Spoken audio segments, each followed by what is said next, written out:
Historical context and U.S. intervention.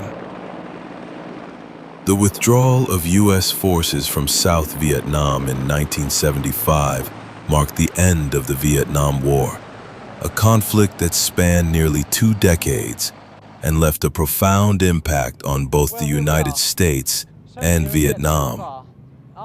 To understand the significance of the U.S. withdrawal, we must first look at the historical context that led to America's involvement in the war. The roots of U.S. intervention in Vietnam go back to the aftermath of World War II, when Vietnam was divided into 2 regions following the defeat of French colonial forces. In the north, the Democratic Republic of Vietnam, led by communist revolutionary Ho Chi Minh, was established, while in the south, the Republic of Vietnam was formed under the leadership of President Ngo Dinh Diem, with strong backing from the United States. This division, which resulted from the 1954 Geneva Accords, set the stage for a long-standing conflict. During the Cold War, the United States was committed to containing the spread of communism. As a part of this policy, the U.S. began providing military and economic aid to South Vietnam. Initially, this assistance was limited to military advisors and financial support, but the situation soon escalated. As the communist insurgency in the South grew stronger, and after the failure of the Diem government to stabilize the country, the U.S. began increasing its military presence, sending combat troops to support the South Vietnamese government. By 1965, the United States had fully committed to fighting in Vietnam, believing that a communist victory in the region would have disastrous consequences for the balance of power in Southeast Asia. However, as the war dragged on, it became increasingly clear that victory was elusive. The war cost the U.S. thousands of lives, and the public's support began to erode. Escalation and early military engagement. The year 1965 marked a critical turning point in the Vietnam War. After the Gulf of Tonkin incident in 1964, in which U.S. ships were allegedly attacked by North Vietnamese forces, the U.S. Congress passed the Gulf of Tonkin Resolution, which provided President Lyndon B. Johnson with the authority to escalate American military involvement in Vietnam. This event set the stage for the rapid deployment of U.S. combat troops to the region. In March 1965, the first U.S. combat troops arrived in South Vietnam, with the numbers growing rapidly over the following years. By the end of 1965, approximately 180,000 American soldiers were stationed in Vietnam, a figure that would increase to more than 500,000 by 1969. The United States had fully committed to fighting the war alongside South Vietnam's government forces, hoping to prevent the spread of communism in Southeast Asia. Despite the overwhelming military might of the U.S., the Vietnam War quickly proved to be a quagmire.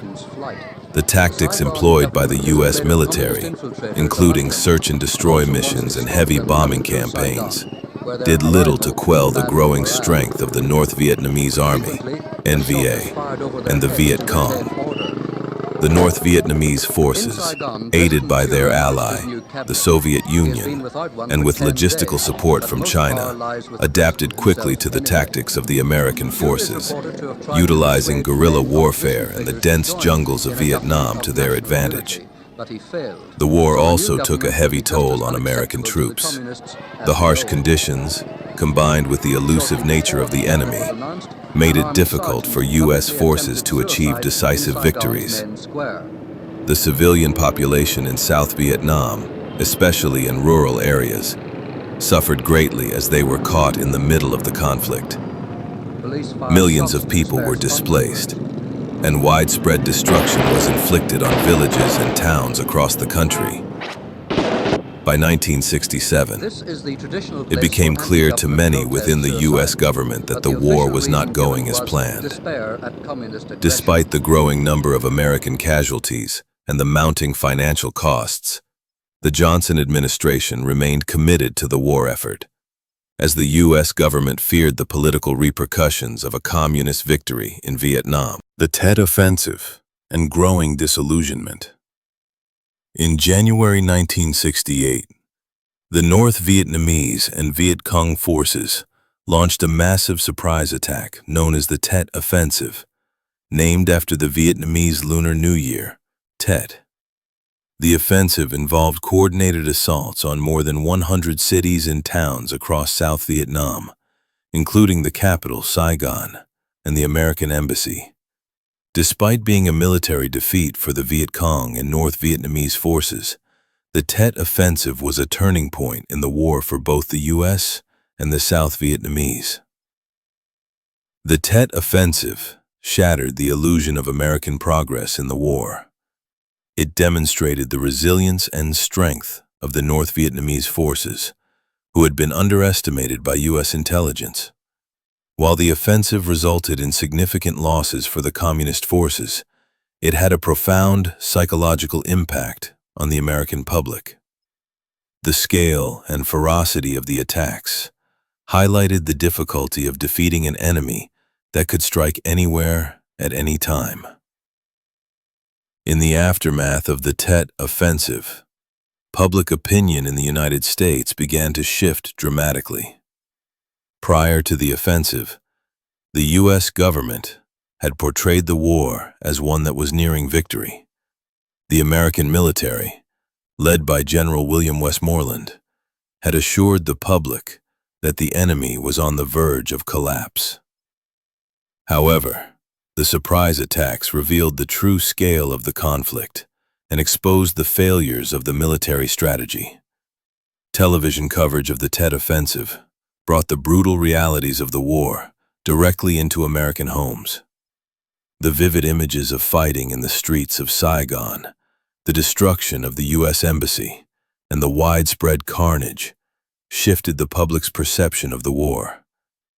Many Americans, who had previously supported the conflict, began to question its legitimacy and necessity. The Tet Offensive also had a significant impact on U.S. political leadership. President Lyndon B. Johnson, who had been a staunch advocate of the war, faced mounting pressure to reassess his policies. In March 1968, Johnson announced that he would not seek re-election, citing the divisiveness of the war and the growing opposition at home. This marked a critical moment in the war, as it became clear that the U.S. government could no longer sustain its military commitment to Vietnam without significant political consequences. The Tet Offensive was a pivotal moment in the Vietnam War. While it did not lead to an immediate shift in military strategy, it was the beginning of a long and painful process of disillusionment for both the American public and the U.S. military. It underscored the challenges of fighting a guerrilla war in an unfamiliar environment, and it demonstrated the limits of American military power. The Vietnamization policy and Nixon's strategy. As the war in Vietnam intensified and the American public grew increasingly disillusioned, a shift in U.S. policy became inevitable. In 1969, Richard Nixon assumed the presidency and began to implement a new strategy known as Vietnamization. This policy was designed to reduce the number of American troops in Vietnam and shift the burden of fighting the war onto the South Vietnamese forces. Nixon's goal was to achieve peace with honor by enabling the South Vietnamese to take over the primary responsibility for defending their country, thereby allowing the United States to gradually withdraw. Vietnamization was based on the belief that the South Vietnamese military could be trained and equipped to handle the war without direct U.S. involvement. Nixon promised that the U.S. would continue to provide military aid and air support, but the South Vietnamese forces would bear the brunt of the ground combat. In practice, however, Vietnamization proved difficult to implement. Despite substantial U.S. military aid, the South Vietnamese forces were poorly trained, lacked motivation, and were unable to effectively combat the North Vietnamese Army, NVA, and the Viet Cong. The result was that U.S. military withdrawal often meant leaving behind an ill-prepared and undermanned South Vietnamese military that struggled to cope with the pressure from the North. Nixon's decision to escalate the war in neighboring Cambodia, known as the Cambodia Campaign of 1970, further alienated the American public. The secret bombing campaign in Cambodia, designed to destroy North Vietnamese supply lines and sanctuaries, was conducted without congressional approval, leading to widespread protests and demonstrations across the United States. The most significant of these protests occurred at Kent State University in May 1970, where National Guard troops opened fire on protesting students, killing 4 and injuring 9. The Kent State shootings galvanized anti-war sentiment across the nation and brought the brutality of the war home in an even more visceral way. Despite these efforts to stabilize the situation, the war continued to drag on, with American casualties mounting and South Vietnam's military struggling to cope with the increasing strength of the North. The Nixon administration's attempt to maintain American honor while withdrawing from Vietnam only deepened the sense of futility and loss that many Americans felt about the war. While U.S. forces gradually withdrew from combat, the pressure on the South Vietnamese to hold their ground against the NVA only intensified. The hope that Vietnamization could achieve a stable, self-sustaining South Vietnam began to fade as the reality of the situation became clearer. The war, instead of winding down, the Paris Peace Accords, and the withdrawal of U.S. forces. By 1973, after years of fighting, diplomatic efforts were underway to bring an end to the Vietnam War. The U.S. sought a way to extricate itself from the conflict without conceding a victory to the North Vietnamese, and more importantly, to do so in a way that preserved American honor. After extensive negotiations in Paris, the Paris Peace Accords were signed on January 27, 1973. Bringing a formal end to the direct military involvement of the United States in Vietnam. The terms of the peace agreement included a ceasefire, the withdrawal of all U.S. combat troops, and the release of prisoners of war. In exchange, the North Vietnamese were allowed to keep the territory they had already occupied in the South. The South Vietnamese government, led by President Nguyen Van Thieu, was expected to maintain control over the southern portion of the country, though it was left to its own devices to defend against any future offensives from the north. While the peace accord was hailed as a victory for the Nixon administration, it failed to achieve a lasting peace. The ceasefire quickly broke down, as fighting between North and South Vietnam resumed almost immediately after the agreement was signed.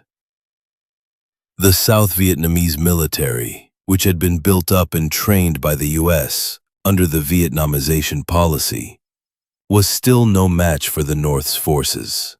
Though U.S. air support and military assistance continued, the South Vietnamese government was increasingly isolated and vulnerable. The withdrawal of U.S. troops, which had peaked at over 500,000 in 1969, was completed by March 1973.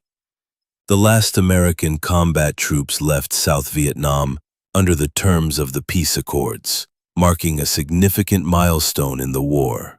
However, this withdrawal did not lead to peace. and many observers and analysts within the U.S. government knew that the situation was far from resolved. For the United States, the withdrawal represented a painful acknowledgement of failure. The cost of the war, both in terms of human lives and resources, was immense. The war had claimed the lives of over 58,000 American soldiers, with over 300,000 others wounded.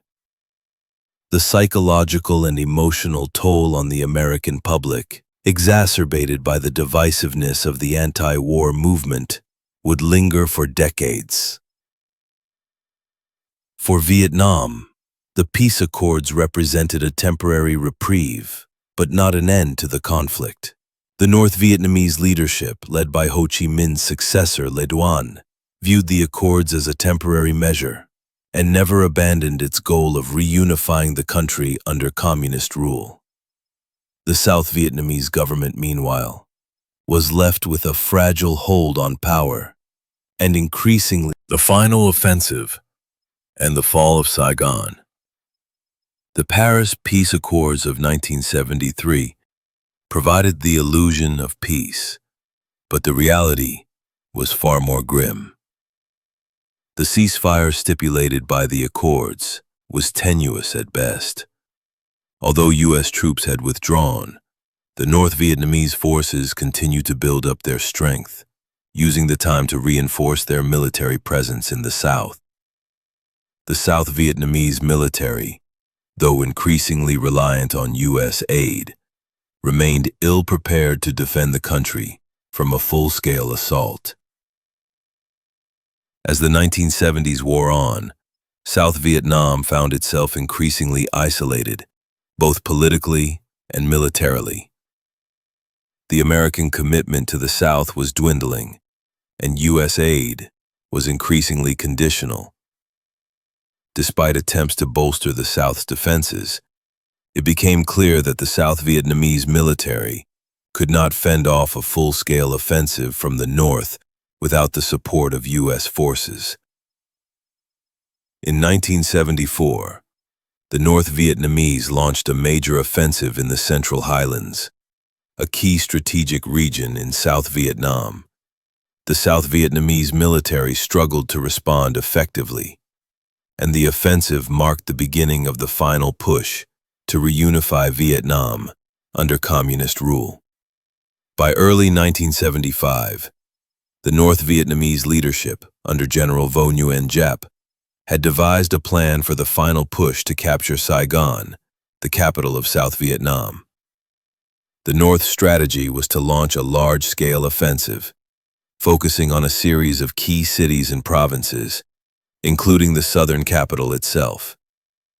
The offensive, known as the Spring Offensive or Easter Offensive, would prove to be the final nail in the coffin for the South Vietnamese government.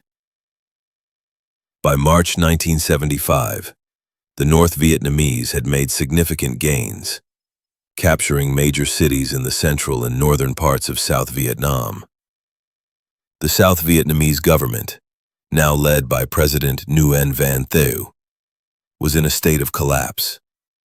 The political and military leadership in the South was unable to effectively mobilize a defense, and morale among the South Vietnamese forces was low.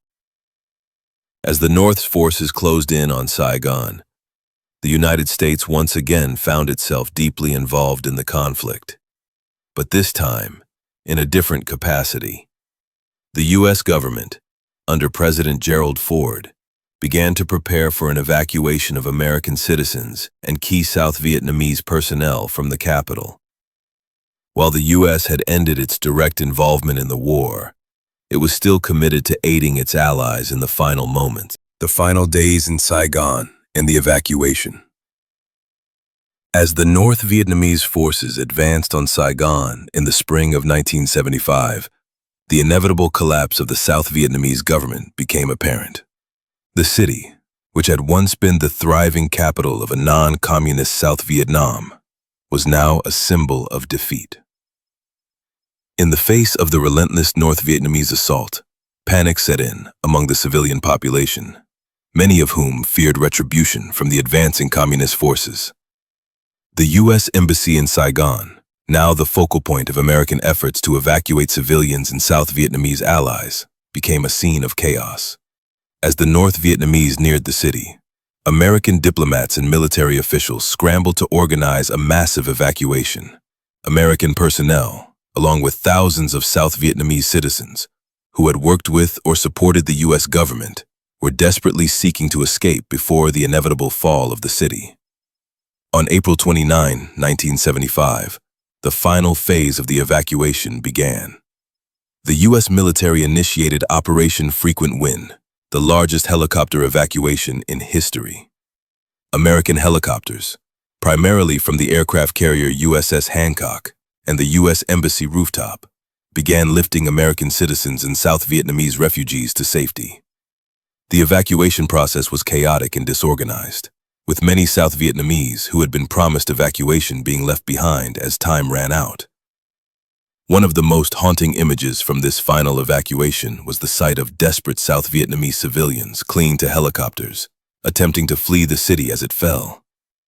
The most iconic image of this moment was the U.S. Embassy rooftop evacuation, where a helicopter airlifted the last remaining U.S. personnel from the embassy compound, leaving behind thousands of South Vietnamese who had helped the Americans during the war. The final day of the evacuation, April 30th, 1975, saw the North Vietnamese tanks roll into Saigon. President Nguyen Van Thieu, having resigned under pressure earlier in the month, had fled the country, leaving South Vietnam leaderless. The North Vietnamese forces entered the city, and with it, the reunification of Vietnam under communist rule was secured. The South Vietnamese government, which had been the last bastion of resistance, officially surrendered. By 11:30 a.m. on April 30th, Saigon had officially fallen to the North Vietnamese army. The city was renamed Ho Chi Minh City in honor of the late communist revolutionary leader, marking the end of the Republic of Vietnam and the beginning of the Socialist Republic of Vietnam. The fall of Saigon signified the official conclusion of the Vietnam War. The aftermath of the fall of Saigon. The fall of Saigon on April 30th, 1975 marked the definitive end of the Vietnam War and the reunification of the country under communist control. However, the consequences of this momentous event rippled across not just Vietnam, but also the United States and the wider world. For the people of South Vietnam, it represented the culmination of a long, brutal conflict that had taken a tremendous toll on their lives, their families, and their future. In the immediate aftermath of the fall of Saigon, North Vietnamese forces and the Viet Cong began their efforts to consolidate control over the southern regions. There were fears among many South Vietnamese citizens, particularly those who had worked with the U.S. military or government, that they would face reprisals. Many of the people who had been part of the South Vietnamese government or military were either sent to re-education camps or were executed. Thousands of South Vietnamese refugees sought to flee the country, creating an exodus that would last for many years. The new communist government in Vietnam, led by the Communist Party under the leadership of Le Duan, faced enormous challenges. The country was devastated by years of war, with its infrastructure in ruins and its economy severely weakened. The government initiated a program of land reform and collectivization, similar to policies in the Soviet Union and China, but these measures faced resistance and did not lead to the prosperity that the government had hoped for. Vietnam's relations with the United States were permanently strained. The war had left a deep wound in the American psyche, and the withdrawal from Vietnam, followed by the loss of Saigon, was seen as a humiliating defeat for the United States.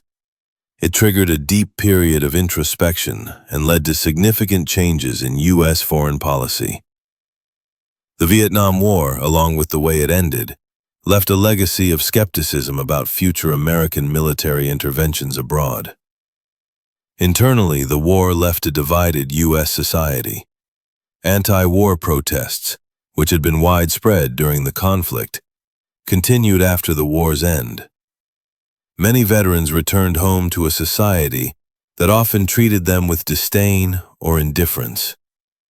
The trauma of the war, both for the soldiers who fought in it and for the civilians who endured it, would have long-lasting effects. In Vietnam, the reunification process was difficult and often painful. The North Vietnamese government imposed strict communist policies that affected the entire population. Many Southerners found themselves cut off from their former way of life, and the process of re-education for those who had supported the South Vietnamese government was harsh and traumatizing. However, the government also sought to rebuild and modernize the country with significant help from the Soviet Union and China. In the decades following the war, Vietnam would undergo significant changes.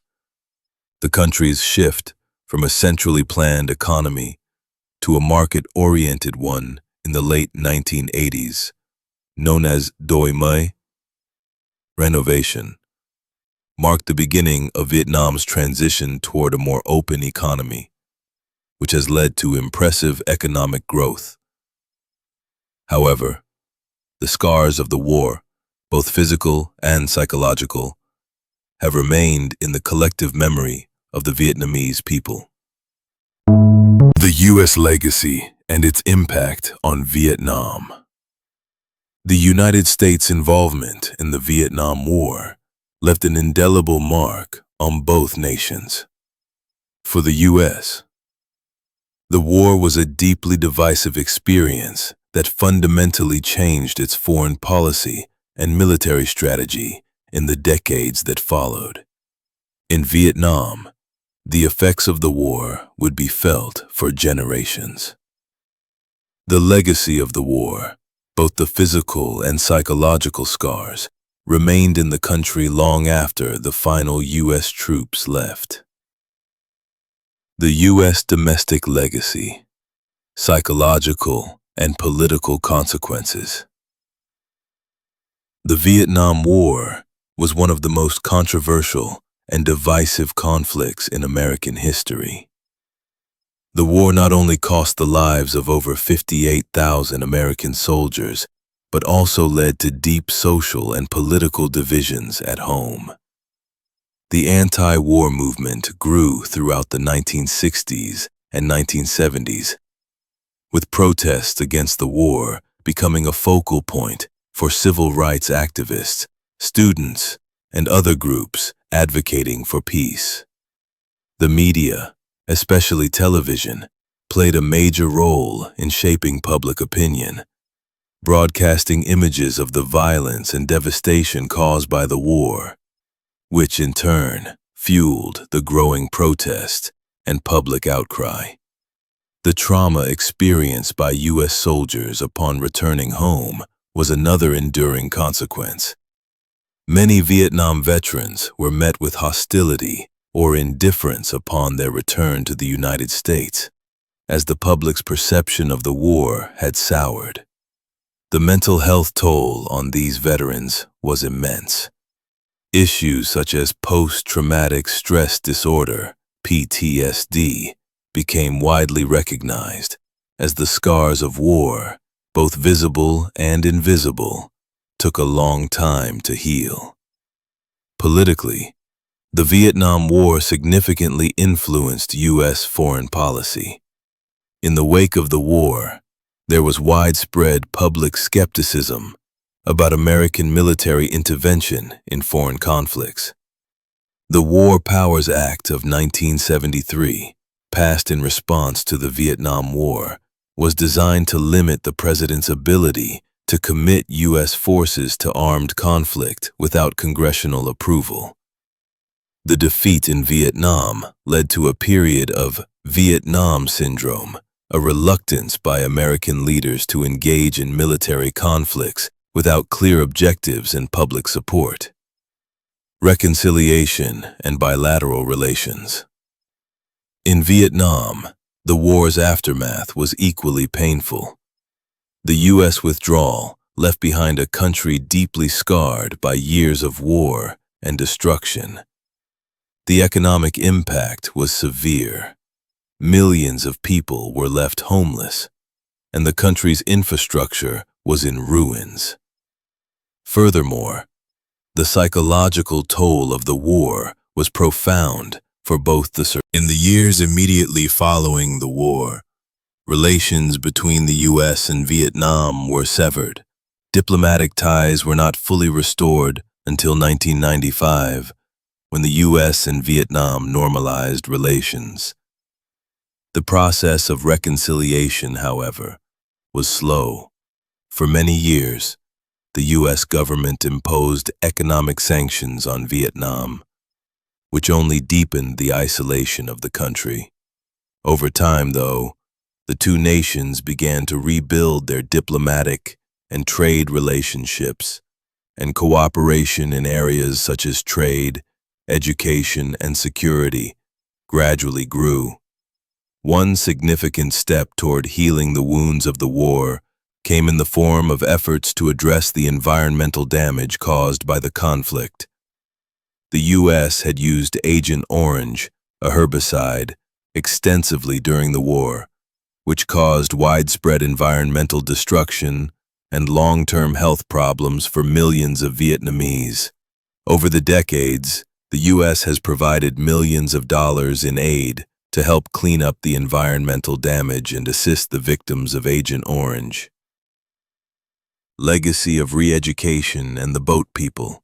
After the war, the new communist government in Vietnam launched a campaign of re-education for former military officers, government officials, and anyone associated with the South Vietnamese regime. These re-education camps were notorious for their harsh conditions and treatment. Thousands of South Vietnamese were detained, forced to undergo ideological retraining, and often subjected to physical abuse. The re-education process was not only an effort to consolidate power, but also a reminder to the population of the absolute victory of the North. Alongside the internal strife, Vietnam also faced an exodus of refugees in the aftermath of the war. As the communist government consolidated control, many South Vietnamese, fearing persecution, or simply seeking a better life, fled the country. These refugees, known as the boat people, faced dangerous and often deadly journeys across the South China Sea. Many were forced to live in refugee camps in Southeast Asia or make their way to the United States, Canada, and Europe. The boat people crisis continued into the 1980s, with an estimated 1.5 million refugees fleeing the country. Many of these refugees were resettled in the United States, where they contributed significantly to the Vietnamese American community. Today, the U.S. has one of the largest Vietnamese diaspora populations, and many Vietnamese Americans are key players in business, politics, and the arts. The lasting impact and the reconciliation of Vietnam and the United States. The conclusion of the Vietnam War, marked by the fall of Saigon in 1975, left a lasting impact on both Vietnam and the United States, shaping the future of both countries in ways that still resonate today. As Vietnam moved toward rebuilding and recovery, the United States embarked on its own journey of reflection, reconciliation, and redefinition of its place in the world. Vietnam's rebuilding and recovery. After the fall of Saigon, the new communist government of Vietnam faced the daunting task of rebuilding the war-torn nation. The country's economy was in shambles, and much of the infrastructure had been destroyed during the war.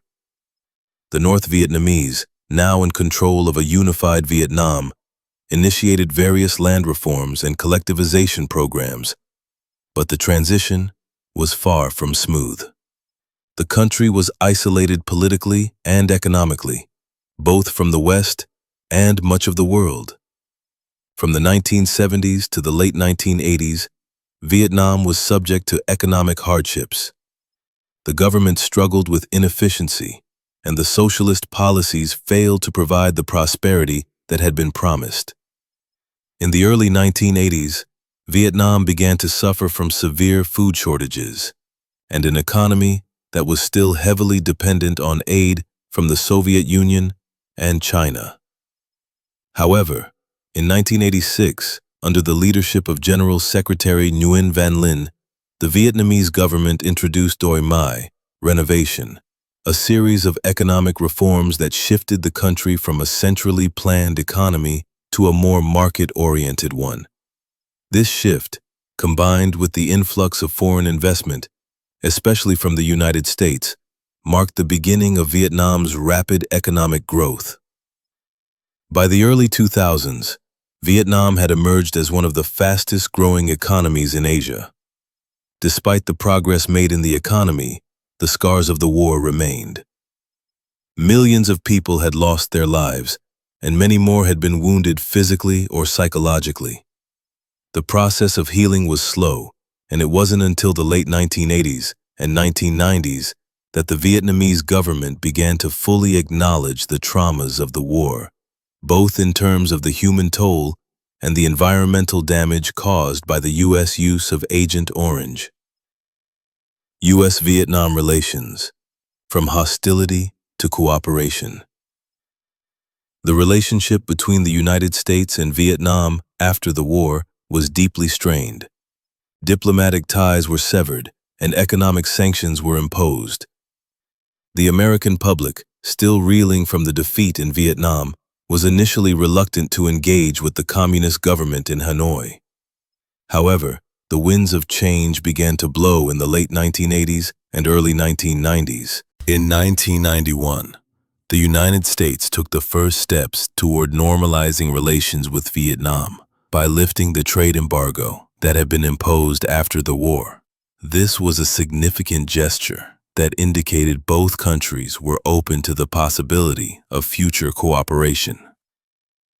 In 1995, President Bill Clinton officially announced the normalization of diplomatic relations between the two countries, marking a dramatic shift from the years of hostility that had followed the war. This move was partly driven by strategic considerations. As the Cold War ended, the U.S. recognized that it needed to improve relations with Vietnam, especially as it looked to strengthen ties with countries in Southeast Asia and counter China's growing influence in the region. Over the next several decades, U.S.-Vietnam relations continued to improve, with both countries cooperating on a range of issues, including trade, security, and environmental concerns. One of the most significant areas of cooperation was the effort to address the environmental damage caused by the U.S. use of Agent Orange during the war. In the years following the war, the U.S. government provided millions of dollars in aid to help clean up contaminated sites in Vietnam and assist those affected by the chemical's long-term health effects. The legacy of the Vietnam War in both nations.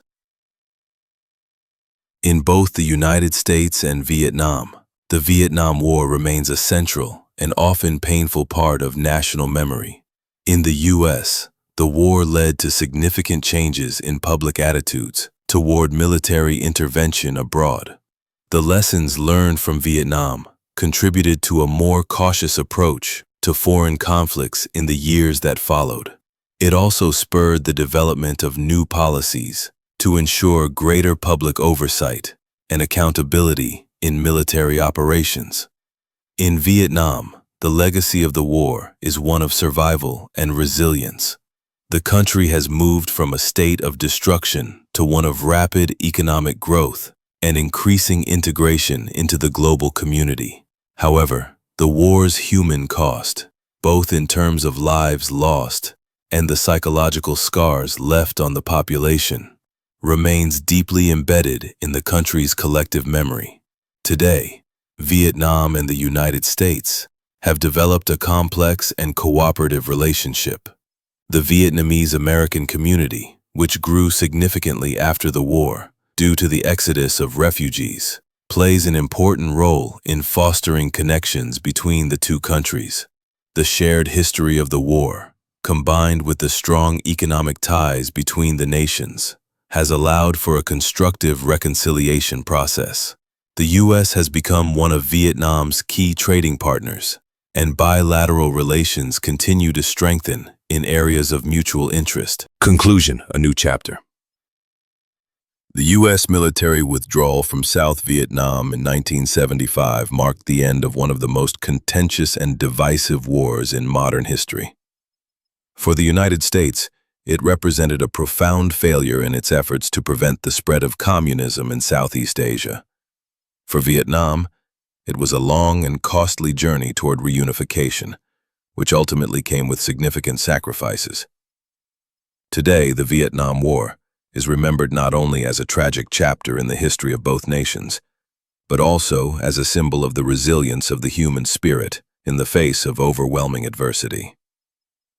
The war's lessons about the costs of war, the limits of military power, and the importance of diplomatic engagement continue to shape U.S. foreign policy and international relations. The war in Vietnam may have ended more than 4 decades ago, but its impact on both the United States and Vietnam remains ever present. The ongoing reconciliation between the two countries, the economic ties they share, and the efforts to address the lasting effects of the war all serve as reminders that despite the immense challenges of the past, it is possible to forge a path toward healing and cooperation.